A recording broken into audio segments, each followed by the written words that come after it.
Lorsque vous vous arrêtez sur une case terrain, révélez la carte rencontre associée au type de terrain où vous vous trouvez. Si le bis est présent sur votre dé de mouvement, révélez la carte rencontre bis. Chaque héros doit maintenant lancer un D6 pour générer les rencontres pour ce combat. Ici, le héros A obtient un 1 et génère un Pesticroak. Le héros B, quant à lui, a généré un Kagemanceur en faisant un 5. Les héros doivent maintenant placer leurs jetons héros sur la rencontre qu'ils ont générée en fonction du nombre de points de vie de cet ennemi.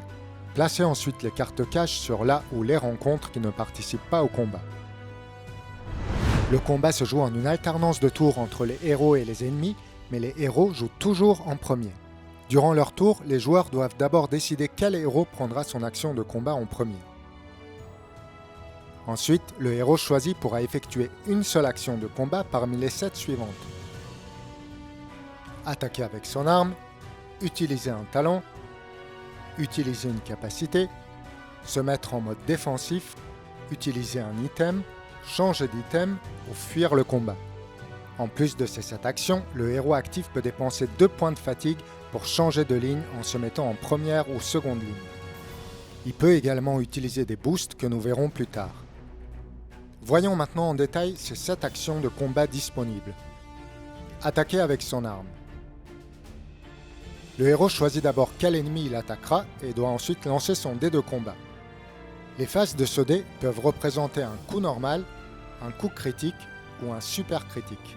Il doit alors se référer à la carte de son arme pour voir l'attaque correspondant à son jet de dé. Dans cet exemple, l'épée en acier ne possède pas d'icône super critique. Le super critique est dans ce cas considéré comme un simple critique. Le héros effectue donc une attaque 4 plus X. X représente le bonus de niveau indiqué sur sa fiche héros qui est ici égal à 1. Il effectue donc une attaque 5 contre le Kagemanceur. Le Kagemanceur possède une défense de 2 contre une attaque non magique qu'il déduit de l'attaque du héros et reçoit donc 3 dégâts. Ça sera ensuite au tour de l'autre héros de choisir une action de combat. Utiliser un talent. Lorsqu'il choisit cette action, ce héros peut choisir un seul talent parmi ses talents actifs. Il doit alors dépenser le coup de mana indiqué sur sa carte et appliquer l'effet décrit sur ce talent. En général, vous n'avez pas à lancer de dés de combat lorsque vous utilisez un talent. Appliquez simplement l'effet décrit sur la carte. Dans cet exemple, le héros choisit d'attaquer le Kagemanceur avec sa boule de feu. Il dépense donc 3 MP pour effectuer une attaque de feu 6 plus X. Possédant un bonus de niveau de 1, il fait une attaque de feu 7. Le Kagemanceur possède une défense de 2 contre le feu et reçoit donc 5 dégâts, ce qui est largement suffisant dans ce cas pour l'achever. Lorsqu'un ennemi est KO, vous pouvez placer dessus la carte transparente « Ennemi vaincu ». Certaines cartes talent peuvent être utilisées en combo. Si cette icône est présente sur une carte talent, vous pouvez alors utiliser une autre carte talent possédant la même icône en supplément de cette carte. De plus, les cartes talent possèdent également une section boost. Les boosts peuvent être utilisés en plus de votre action de combat. Cependant, lorsque vous utilisez des boosts, vous devez retourner cette carte talent. Ce talent devient alors épuisé et vous ne pourrez plus l'utiliser jusqu'à ce que vous vous soyez reposé à l'auberge. Utilisez une capacité. Les capacités sont des cartes que les héros pourront acquérir durant l'aventure, fonctionnant à peu près de la même manière que les cartes talent.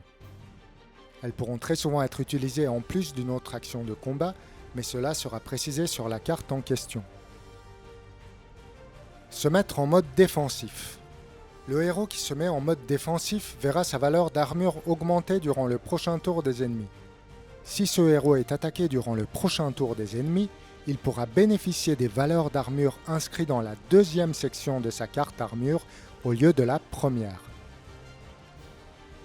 Utiliser un item. Lorsqu'il choisit cette action, ce héros peut utiliser un item de son choix. Cela peut être un item de base sur sa fiche héros ou une carte item. Changer d'item.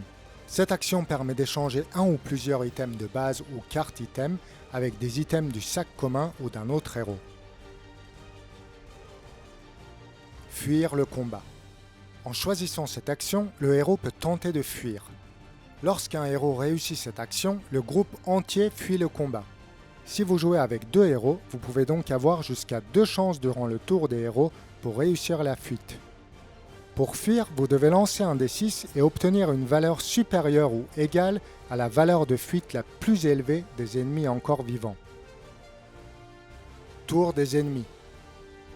Une fois que les 2 héros auront effectué leur action de combat, nous passons au tour des ennemis. Les ennemis attaqueront un par un en commençant par l'ennemi le plus à gauche sur la carte rencontre. Dans cet exemple, le Kagemanceur est déjà vaincu. Le Pesticroaque sera donc le seul à attaquer. Pour faire attaquer un ennemi, lancez le dé de combat pour déterminer s'il fait un coup normal ou un coup critique. À côté des icônes du dé, il est indiqué si l'ennemi attaque le héros A, le héros B ou encore le héros 1. Le héros 1 est le héros en première ligne. Dans cet exemple, le Pesticroaque va attaquer le héros en première ligne avec un coup normal. Il lui fait donc une attaque 5 avec un poison et une fatigue. Le héros A ayant une armure de 2, il va pouvoir soustraire cette valeur de l'attaque et recevra 3 dégâts, un poison et une fatigue. C'est maintenant au tour du Kagemanceur d'attaquer, mais étant KO, nous revenons au tour des héros qui prendront leur action de combat dans l'ordre de leur choix. Récompense. Une fois les ennemis vaincus, chaque héros recevra la récompense de la rencontre qu'il aura générée au début du combat. Les récompenses sont indiquées sous l'illustration de chaque rencontre. Dans cet exemple, le héros A reçoit 1 gold et 2 points d'expérience moins son niveau. Comme il est niveau 1, il ne reçoit qu'un seul point d'expérience. Cela signifie que lorsqu'il sera niveau 2, ce héros ne recevra aucun XP de cet ennemi. Il devra donc combattre des ennemis de plus haut niveau pour continuer à gagner des XP.